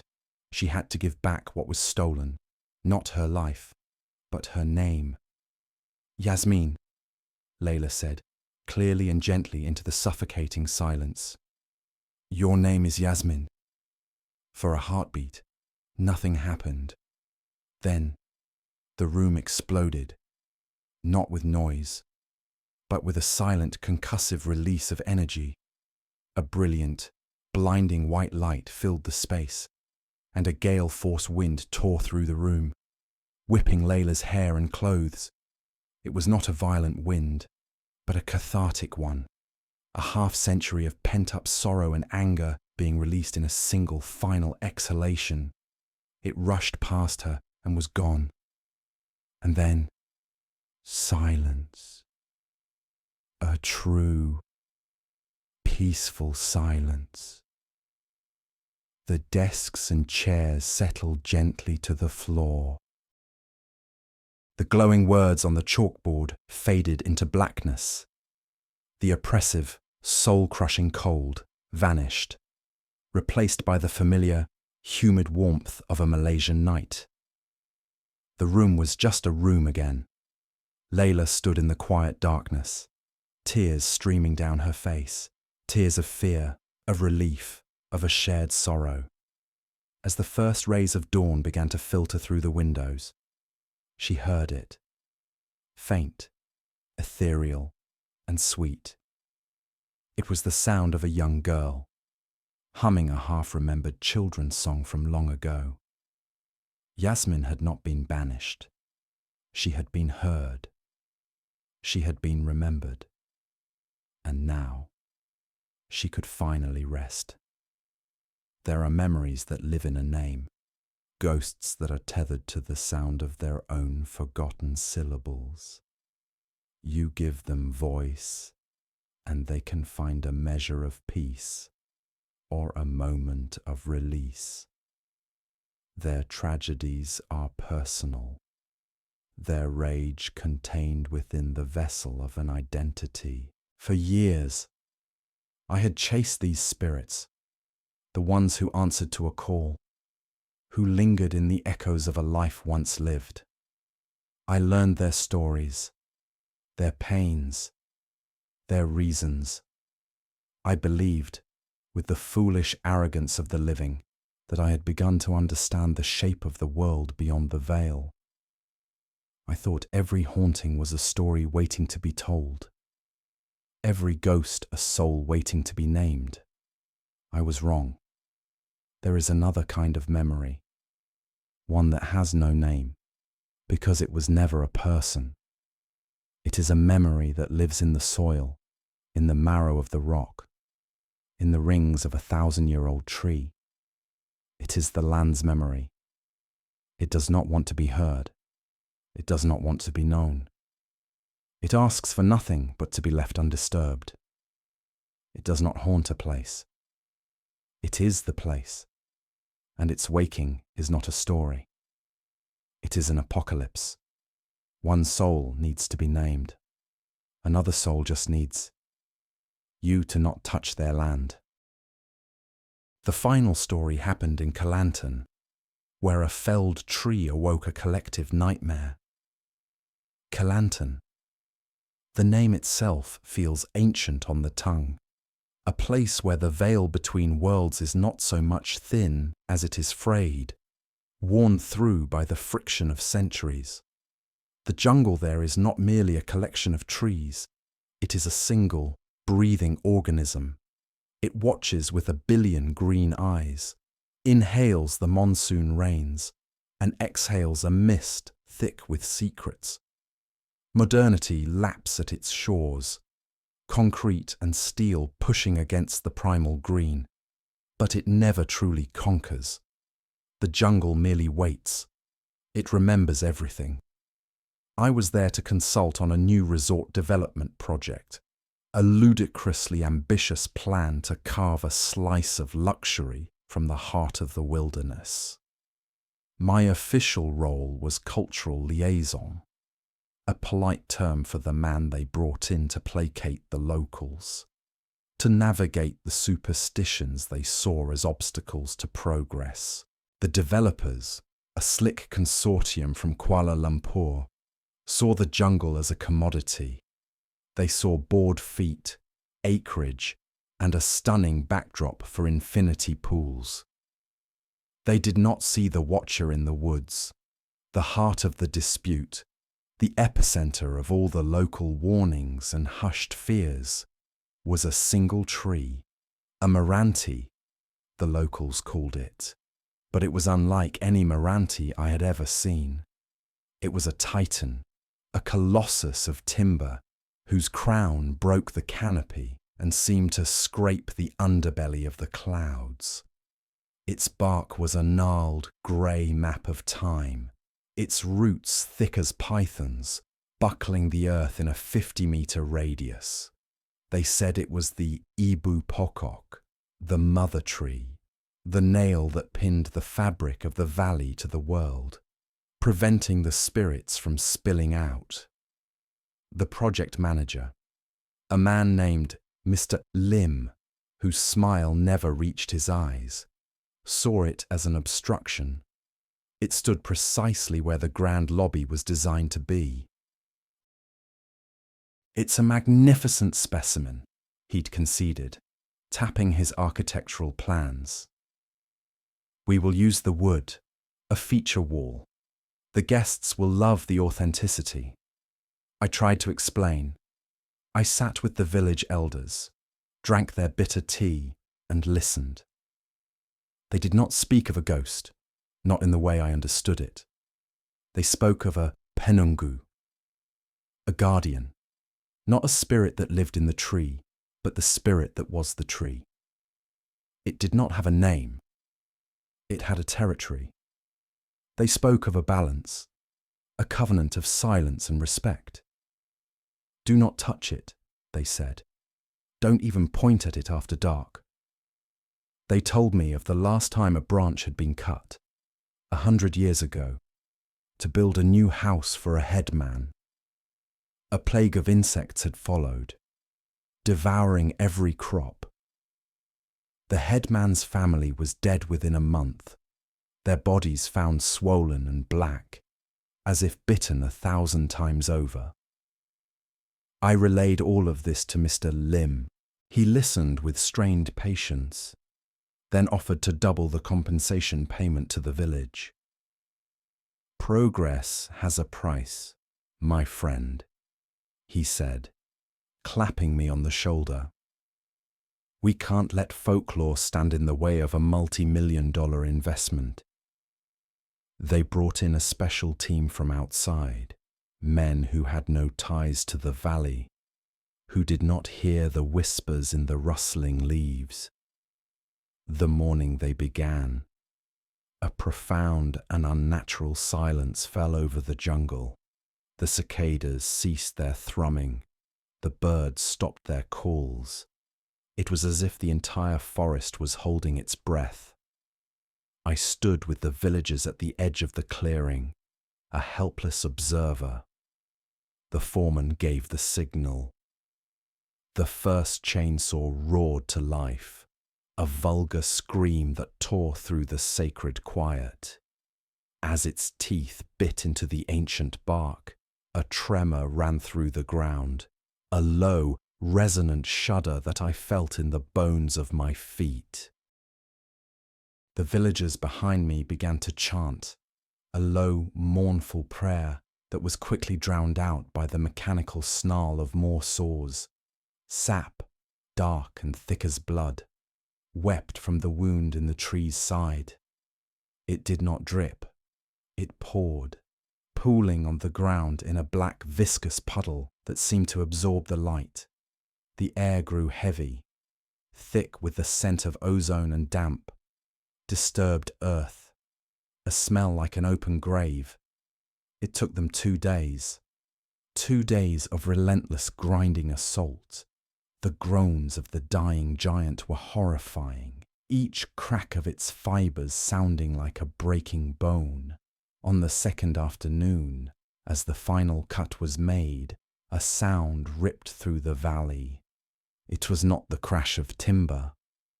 It was a shriek, a high-frequency wail that seemed to come from the sky, the ground, and the inside of my own skull all at once. It was a sound of pure, unadulterated agony, and it made the hardened loggers drop their saws and clap their hands over their ears. Then the Ibu Pokok fell. It came down not with a crash, but with a deep, final thump that shook the world. A sound of absolute finality. A cloud of dust and spores erupted from the impact. And when it cleared, the sky over the valley seemed darker, the world dimmer. A vast, open wound was now torn in the canopy. The sun beat down on the raw stump, a pale, naked circle in the heart of the clearing. That night, the nightmare began. It started subtly. Workers in the camp complained of a shared, oppressive dream. They dreamt of being underground, buried in suffocating, damp earth. They could hear the scrape of roots moving around them, feel the weight of the soil pressing on their chests, filling their mouths. They woke up gasping, spitting out phantom dirt. The next day, a surveyor mapping the perimeter vanished. They found his GPS unit and tripod near the stump. The ground around it was disturbed, churned up as if something massive had burrowed up from below. There were no tracks leading away. Mr. Lim dismissed it as a man wandering off, but the unease in the camp was now a palpable thing. The local workers had all fled, melting back into the jungle the moment the tree had fallen. Only Mr. Lim's imported crew remained, their bravado curdling into a quiet, simmering fear. That night, I was in my temporary cabin, reviewing my notes, the low hum of the generator a fragile shield against the oppressive silence of the jungle. I kept the window shut, despite the stifling humidity. A low scratching sound started at the door. I froze. It was rhythmic, insistent. The scrape of a fingernail? No, it was rougher. The sound of a branch being dragged across the wood. Scrape, scrape, scrape. My heart hammered against my ribs. I called out, my voice a dry rasp. "Who's there?" The scratching stopped. For a moment, there was only the generator's hum and my own ragged breathing. Then came a new sound, a low, wet, chittering noise, like 1,000 insects chewing on wet leaves. It was coming from the window now. slowly, forcing my limbs to obey. I turned. The window was fogged from the inside by my own breath. Through the condensation, I could see a shape, a silhouette against the gloom outside. It was tall, unnaturally so, and thin. It was pressed against the glass. Then, a face emerged from the darkness, pushing against the pane. It was a nightmare given form. It was not the face of a person, nor of any animal. It was a face of knotted, weeping wood, like a burl on a diseased tree. Two dark, hollow voids where eyes should have been stared into me, empty and absolute. A jagged crack opened in the lower part of the face, a parody of a mouth from which the wet, chittering sound emanated. It was not breathing. It was seething. Sap, black and glistening, leaked from the crack and ran down the glass, leaving thick, syrupy trails. It was a mask of pure, primal hatred. The guardian. The penungu. The tree had not died. It had been released. Panic, cold and absolute, seized me. I scrambled backwards, knocking over my chair, my body acting on pure instinct. The chittering at the window rose in pitch, becoming a high, keening shriek that vibrated through the glass, through the very air in the cabin. The sound was a physical blow, and it promised nothing but annihilation. Then the violence began. The wooden walls of my cabin began to groan, the planks bowing inwards as if under immense pressure. The floorboards beneath my feet trembled, and with a sound like 1,000 cracking joints, a root, thick and black and slick with soil, burst through the floor. It was alive. It whipped through the air like a striking snake, shattering the small table by my cot. It was not just wood. It was a limb, a tendril of immense power and malevolent intent. I screamed, a pathetic, strangled sound. More roots erupted from the floor, a forest of them, thrashing and coiling. One wrapped around my ankle, its bark-like skin impossibly rough, splintering against my flesh. It yanked, and I fell hard, my head striking the floor. The world swam. The shriek from the window creature was now inside my head, a drill of sound boring into my sanity. From the corner of my eye, I saw the door to the cabin splinter inwards. Standing in the frame was the thing from the window. It was colossal. Its body was a horrifying anatomy of twisted roots and splintered branches, all fused into a vaguely humanoid shape that defied physics. It had to bend and contort to fit through the doorway, its limbs scraping and gouging the frame. Its form was constantly in flux, shedding bark and soil, reforming itself. The smell it brought with it was overwhelming, the smell of decay, of wet soil, of millennia of silent rage. I was completely powerless. I kicked at the root holding my leg, but it was like kicking a steel cable. I was a rat in a trap, and the trap was the jungle itself. The entity moved towards me, not walking, but flowing across the floor, its root tendrils digging into the planks, pulling its grotesque torso forward. The two black voids of its eyes were fixed on me. I understood then that it did not just see me. It saw the intrusion, the arrogance, the species that had dared to wound it. In its gaze was the cold, impersonal fury of a tectonic plate, of a hurricane, of a planet that had finally decided to shrug off an infection. It raised a limb, a gnarled, club-like appendage of fused branches, sharp splinters jutting from it like claws. The chittering sound from its mouth intensified. and I could feel the vibrations in my teeth. This was it. This was the end. Not death by a person or an animal, but by an enraged piece of the world itself. An elemental fury I had no words for, no defense against. My life was about to be extinguished by a memory made of sap and soil. The last thing I saw before I blacked out was that branch limb swinging down, aimed directly at my face, a blur of motion accompanied by the sound of the world being torn apart. I woke up in a hospital bed in Kota Baru. Mr. Lim and his entire crew were gone. The official report cited a freak landslide that had buried the work camp. No bodies were ever recovered. They found me at dawn, wandering delirious on the main road, my leg broken, my clothes torn to shreds. I was the only survivor. The development project was abandoned. The jungle has already begun to reclaim the scar, to pull the concrete footings and rusted machinery back into its green embrace. But the wound remains. The valley is silent now in a way it was not before. It is not a peaceful silence. It is the silence of a grave. The villagers say the nightmare is over, but that the guardian is awake now.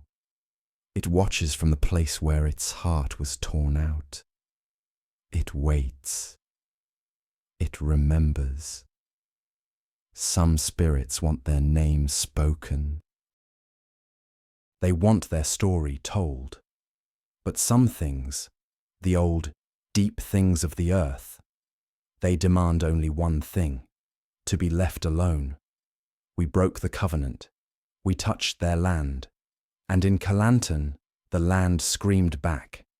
If this story touched a primal fear deep within you, leave a comment below with your own tales of an angered earth. And do not forget to subscribe for more journeys into the shadows. Story 3. Kelantan, Malaysia. The Uprooted Tree. Before the screaming began, the world was ordered by the ringing of a bell. The Sekolah Menengah Kebangsaan Perempuan Al-Hikmah was a universe unto itself, a walled garden of academic discipline and youthful camaraderie nestled in the heart of Kelantan. For Aisha and her friends, life moved with the comforting predictability of a well-rehearsed play. Their days were a metronome of routine, the crisp white of their tudungs in the morning assembly, the rhythmic chant of prayers rising in the humid air, the drone of a history lesson in a sun-drenched classroom, and the burst of chatter and laughter that filled the canteen during recess. Life was very simple. It was timetables, exams, shared secrets whispered behind textbooks, and the collective groan when the maths teacher assigned extra homework. The school itself was an old institution, its colonial-era buildings softened by decades of tropical heat. And watching over it all, a silent, colossal guardian, was the tree.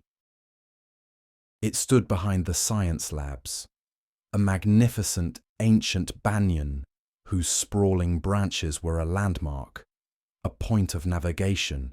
Its gnarled roots, thick as a man's waist, buckled the earth in a powerful, patient grip. Girls would sometimes sit in its vast shade to eat their lunch, its leaves providing a cool respite from the oppressive afternoon sun. It was more than just a tree. It was a feature of their landscape, as permanent and unassuming as the sky above. No one paid it much mind, precisely because it had always been there. It was the silent witness to generations of students, a constant in a world of fleeting adolescence. Aisha, an observant and quiet girl, often found her gaze drifting towards it during dull lessons, admiring the way the light filtered through its dense canopy. creating shifting patterns on the ground below. It was a peaceful sight, the very picture of steadfast tranquility. It was the last truly peaceful thing she would remember. Disturbance begins. The disturbance began not with a bang, but with a whine, a high, metallic scream that tore through the fabric of their morning lesson. It was the sound of a chainsaw. Every head in the classroom lifted. From the window, they could see workmen near the old banyan. A rumour, quick and insidious, snaked through the classrooms. The tree was being removed. It was old. Its roots were threatening the science lab's foundations, and the administration had decided it had to go. There was a collective sense of unease. It felt like a violation, a desecration of something sacred. Throughout the day, the brutal sound of the saw punctuated their lessons, each new roar making them flinch. By the end of school, the giant was gone. All that remained was a raw, weeping stump and a churned pit of red earth. The sky behind the labs seemed shockingly, unnervingly empty. The next morning, the smell began. It was jasmine, a sweet, cloying fragrance that was entirely out of place. There were no jasmine bushes in that part of the school grounds. At first, it was faint, a phantom scent on the breeze. But as the day wore on, it grew stronger, heavier, pooling in the corridors and classrooms until it was almost suffocating. It was a funeral scent, thick with a sweetness that bordered on decay. Girls started complaining of headaches.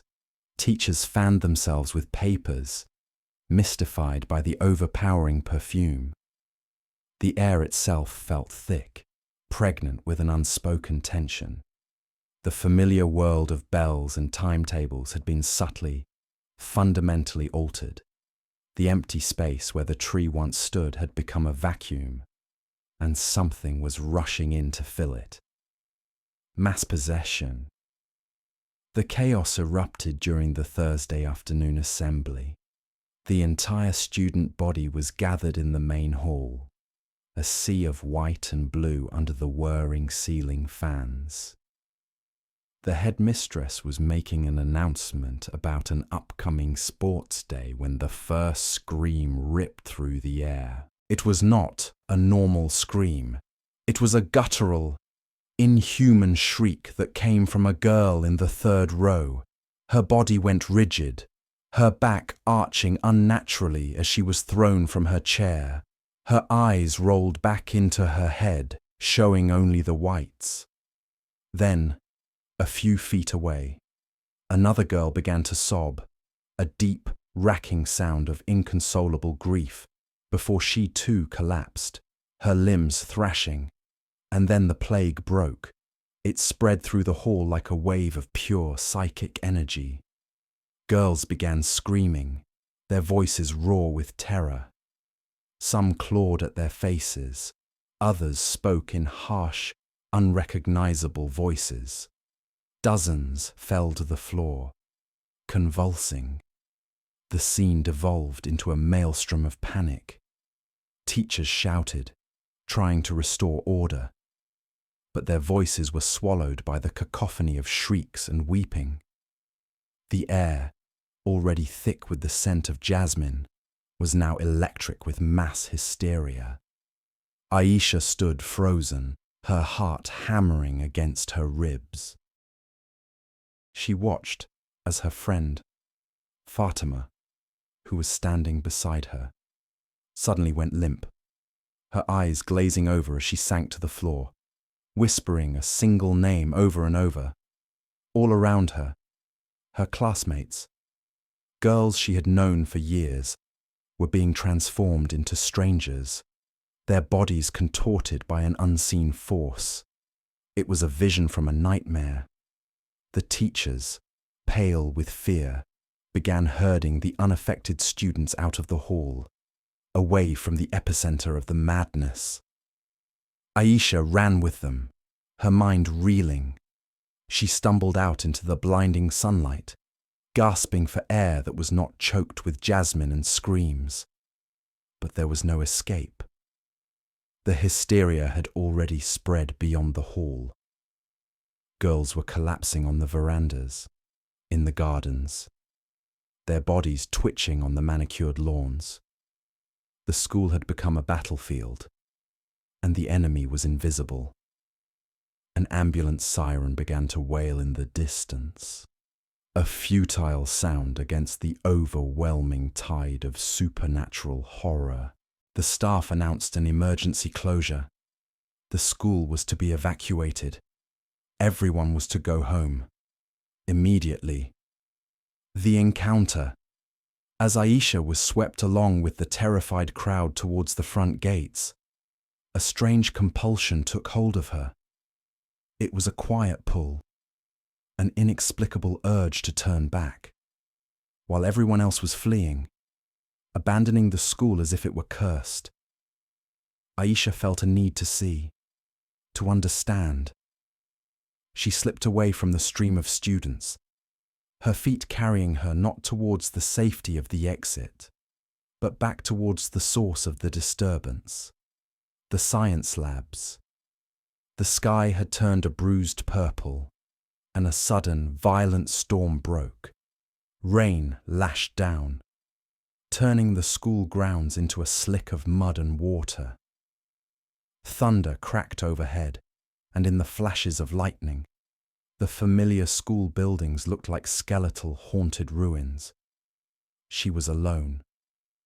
The screams had faded into a distant, muffled chorus. Here, behind the labs, the only sounds were the drumming of the rain and the frantic beating of her own heart. The scent of jasmine was overpowering, so strong it made her gag. And there, where the banyan tree had been felled, was the muddy pit, now a soupy, rain-filled wound in the earth. In the center of that wound stood a figure. It was a woman, draped in what looked like a soaking wet, brilliant white shroud. Her form was indistinct, wavering in the torrential downpour, but she was unmistakably there. Her long black hair was plastered to her formless body, and she stood perfectly still, a beacon of pale sorrow in the raging storm. Aisha froze, her breath caught in her throat. Fear, cold and absolute, washed over her. She could not move, she could not scream, she could only watch. The figure slowly turned its head, and though Aisha could not see a face, she felt its gaze lock onto her. A voice, not heard with her ears but felt deep within her soul, slithered into her mind. It was a whisper, carried on the rain and the wind, a sound of ancient, profound grief. You took my home. The accusation was not angry, but filled with a sorrow so deep it was terrifying. It was the voice of displacement, of a peace that had been violently shattered. Aisha felt a phantom pain, a sense of loss that was not her own. The white figure took a single gliding step towards her, and the spell was broken. Aisha turned and fled, not looking back. She ran blindly, rain and tears mingling on her face, the sorrowful whisper echoing in her mind, branding itself onto her memory forever. Aftermath and realization. Aisha did not stop running until she reached the main road, collapsing into her father's arms when he arrived to pick her up. The school remained closed for over a week. Religious scholars and ustaz were brought in. They walked the grounds, chanting verses from the Quran, their voices a low hum of attempted purification. The story was all over the national news, a modern headline for an ancient fear. It was during this time that the workmen, tasked with clearing the remaining roots of the banyan, made the discovery. Deep in the earth, entangled in the oldest and thickest of the roots, they found human bones. They were old and brittle, the skeleton of a woman, local folklore, dredged up by the elders in the village, provided the horrifying context. A century ago, a woman accused of witchcraft had been stoned and buried alive on that very spot. They had planted the banyan sapling over her unmarked grave, hoping its roots would imprison her spirit, pinning her to the earth for eternity. For over 100 years. It had worked. The tree had been her tomb, her prison, but also, in a strange way, her home. Its roots had held her, contained her. When they cut it down, they had not just uprooted a tree. They had broken the seal on her grave. They had set her free. They had taken her home. The bones were given a proper Islamic burial. A complex ritual cleansing of the school was performed, culminating in the planting of a new, young sapling in the place where the old banyan had stood. It was a gesture of apology, an offering of peace. When the school finally reopened, an uneasy calm had settled. The scent of jasmine was gone. The hysteria did not return. The girls returned to their classes, their timetables, their routines. But it was a fragile peace, a thin veneer of normalcy painted over a deep and resonant trauma. The play had resumed, but the actors were all changed. For Aisha, the escape was an illusion.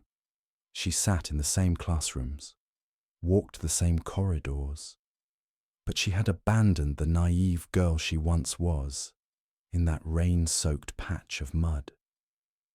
She had left her behind with the white figure. The scars of that day were invisible but profound. She suffered from terrible nightmares, waking in the night with the ghost's whisper in her ears. The scent of jasmine, once a pleasant floral note, now triggered a wave of nausea and cold panic. She felt a permanent chill that no sweater could warm, a constant reminder of the spectral coldness of the spirit's presence. She was isolated in her experience. The other girls remembered the chaos, the fear, the inexplicable sickness. They talked about it in hushed, excited tones, a strange badge of honor. But Aisha remembered the quiet, heartbreaking sorrow.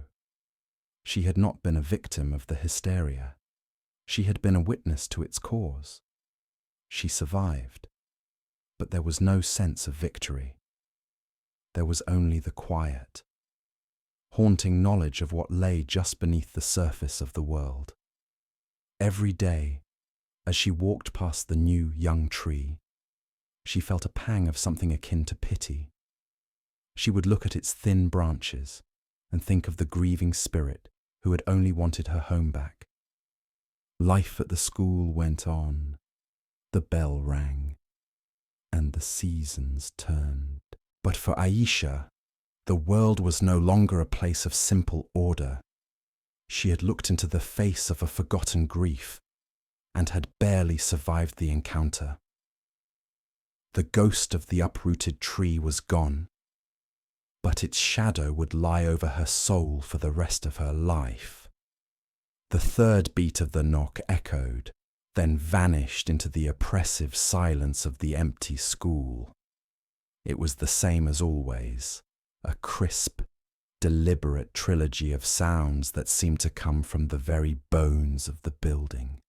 Not a rattling pipe or the settling of old wood. It was a summons. For weeks, I had documented it, recorded it, triangulated its likely origin to the third-floor corridor of the old wing, and still, I understood nothing. The sounds were a question without a context, A ghost story without a ghost. Tonight felt different. A storm was brooding over the city, the air thick and heavy with ozone, and an irrational urgency propelled me through the school's shadowed gates. I bypassed the modern, glass-walled extensions and made for the original stone building, where history clung to the walls like ivy. My footsteps were loud in the cavernous halls, a stark contrast to the ethereal knock that had become the sole focus of my research into the school's paranormal phenomena. As I reached the third-floor landing, the air grew unnaturally cold. Goosebumps prickled my arms, a familiar harbinger. I clutched the audio recorder in my pocket, its red light a tiny, beating heart in the gloom. I stood at the center of the hallway, a long, dark throat of a corridor lined with dusty display cases and faded honor rolls. "I am here," I whispered, the words sounding foolish and small. "What do you want?" Silence answered. 10 minutes passed. 20. The only sound was the distant rumble of thunder. My resolve began to fray, replaced by the familiar chill of a fool's errand. Then I heard a different sound, a soft, rhythmic sweeping. It came from the far end of the hall, near the old, disused art classrooms. Peering into the darkness, I saw a stooped figure, barely visible, moving with the slow, methodical grace of long practice. An old man, his back to me, was pushing a wide janitor's broom, his movements stirring up dust motes that danced like phantoms in the slivers of moonlight piercing the grimy windows. I approached cautiously. "Excuse me." The man stopped, but did not turn around. He was a fixture of the school I'd only ever seen from a distance. A man so quiet and unassuming, he seemed to blend into the background. Mr. Sato. I thought his name was. He'd been working here for, well, forever. "You should not be here after hours," he said, his voice raspy, like rustling leaves. "I know. I am sorry. I'm a researcher, studying the history of this building. I heard a noise. People always hear noises in old buildings." He resumed his sweeping, a clear dismissal. It was a knock. I pressed on, walking closer. 3 times, right here, in this hallway. Mr. Sato stopped again. This time, a tension entered his shoulders. He leaned his broom against the wall and slowly turned. His face was a roadmap of wrinkles, his eyes deep-set and weary, holding a sadness that seemed ancient. "You have been chasing a whisper," he said, his gaze not quite meeting mine, instead fixing on a point on the wall just past my shoulder. "Some things are not meant to be found." "I just want to understand," I pleaded. "It does not feel malevolent. It feels lonely." That word hung in the air between us. The old janitor's expression softened, a subtle collapse of his guarded posture. He let out a long, slow sigh that seemed to carry the weight of decades. "Lonely. Yes, that is the word for her." He gestured with a gnarled hand. "Come, if you must know. You should see. Understanding is better than fear." He led me not to a classroom, but to a small, unmarked door at the very end of the hall. It was a storage closet I had passed 100 times and never once considered. He produced a ring of heavy, old-fashioned keys and unlocked it. The air that billowed out was stale, thick with the scent of dust, decaying paper, and something else. A faint, sharp chemical smell that tickled my memory. Inside was a cramped space filled with forgotten relics, broken desks, stacks of expired textbooks, and, in the corner, a collection of dusty cardboard boxes. Mr. Sato navigated the maze with practiced ease and knelt before one particular box, its sides stamped with the year 1978. "The school archives are all digitized now," he murmured, prying open the brittle flaps. "But they throw nothing away. They just forget it is here." He reached inside and pulled out a heavy, leather-bound book, a yearbook. The cover read, "Seirio High School, Class of 1978. He placed it in my hands. It felt unnervingly cold. "Her name was Hana," he said softly, his voice taking on the cadence of a eulogy. "Hana Suzuki, a quiet girl. You would not have noticed her unless you were looking for her, and no one ever was." He guided me to open the book to the club section. There, under the heading for the photography club, was a group photo, and in the back row, half obscured by a taller boy, was a girl with large dark eyes and a shy, almost imperceptible smile. Her gaze was directed slightly away from the camera, as if she were observing something far more interesting just out of frame. Hana Suzuki. Backstory of the ghost event. Hana was not just in the club, Mr. Sato continued, his eyes distant. She lived in the dark room. That's what that smell is. Developer and fixer. It has soaked into the walls here. She had a gift. She did not take pictures of people. She took pictures of moments, of feelings. The way the light fell on an empty staircase, the shadow of a leaf on a textbook. The beauty in things no one else stopped to see.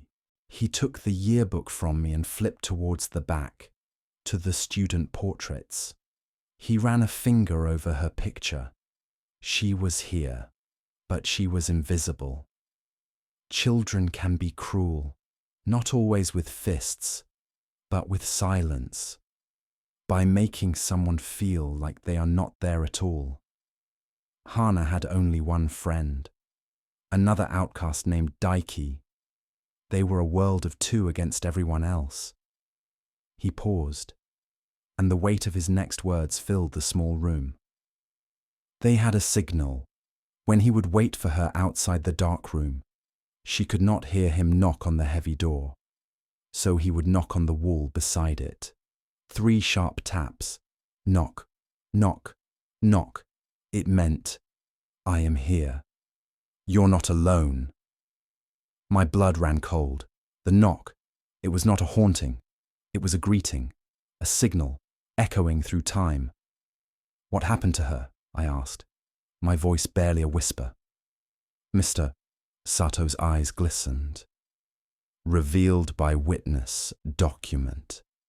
There was an accident. That's what the official report said." One afternoon, right after school, she fell from a window at the end of this very hall. He pointed a trembling finger down the corridor. They said she was careless, trying to get a picture of the sunset. The school was quick to move on. Her family moved away, broken by the grief. Daiki, her friend, he transferred schools a month later. And Hana, she was forgotten. No memorial plaque, no dedication in a yearbook. A ghost long before she ever died. He looked at me, his eyes now sharp and clear. "They erased her, but she is still here, still waiting for her friend, still knocking on the wall, hoping he will answer." All earlier clues now make sense. Suddenly, everything clicked into place with the force of a physical blow. The pieces of the puzzle, once scattered and meaningless, assembled themselves into a portrait of profound tragedy. The persistent cold spots were not randomly located. They were concentrated right at the end of the hall, near the window from which she fell. The faint, phantom smell of chemicals I'd occasionally notice was not my imagination. It was the spiritual residue of her one great passion, the scent of the darkroom that was her only sanctuary. I even remembered an old framed photograph in a dusty display case downstairs, a beautifully composed black and white shot of a lone cherry blossom petal on a puddle. It was unsigned and artistically superior to everything else around it. It had to be hers. It was a piece of her soul, left behind and unnoticed. The entity in this hall was not a terrifying spectre. It was the echo of a profoundly lonely teenage girl, erased by her peers and forgotten by the institution she had quietly inhabited. She was not trying to scare anyone. She was just knocking for her friend. The words from the strange fragmented text I'd found in my research flooded my mind, now imbued with a chilling new clarity. In Nara, a photograph keeps the dead. Hana's very essence was bound to her art, her unseen photos, her single, forgotten portrait in a yearbook. In Keida, a name saves a soul. Mr. Sato had done just that. By speaking her name, Hana Suzuki, he had rescued her from the anonymity of being just a sound in a hallway, giving her story back to her. In Kelantan, a felled tree awakens a ghost. Her life, cut short so abruptly, had left her spirit rooted to this spot, unable to move on. Perhaps schools don't just keep knowledge, they also keep forgotten souls. I looked from the yearbook to the old janitor, whose face was etched with a grief that was clearly personal. "You knew her," I stated, not as a question. "You were Daiki, weren't you?" He did not answer with words. He simply gave a slow, deep nod, his eyes closing as if against a pain that had never faded. "I never got to say goodbye," he whispered. "I heard about the accident and I ran. I could not face this place. It took me 40 years to find the courage to come back, to take this job, to be here with her, to listen to her knock." A deep, aching empathy washed over me. He was not a janitor. He was a keeper of a promise, a silent vigil for a friendship interrupted by tragedy. At that exact moment, as if summoned by our conversation, the sound came again, clearer than I had ever heard it before. It was not from the wall, but from right outside the storage room door. Knock, knock, knock. It was no longer a mystery. It was not a phenomenon to be recorded or a legend to be debunked. It was a question. It was a call from a forgotten girl. "Are you there? Am I alone?" Mr. Sato, Daiki, looked at me, his eyes filled with a lifetime of regret. I understood. After all these years, he still did not know how to answer. The silence that followed the knock was his burden. But now, I was here, and silence was no longer an option. What do you think is really going on in that old, cold classroom photo?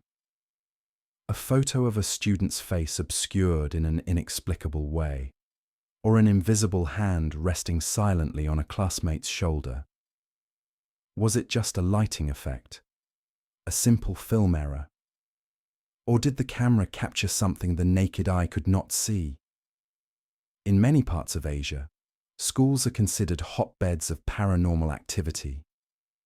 They are places filled with intense youthful energy, but also with immense pressure, lingering regrets, and sometimes unfinished business. A common cultural belief is that these powerful emotions can leave a permanent spiritual imprint on a place, a reverberation that reverberates for years.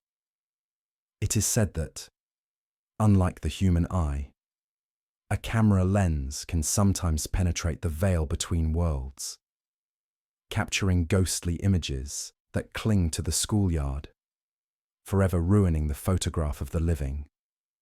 If you ever have a class photo that makes you cringe, share your story in the comments below.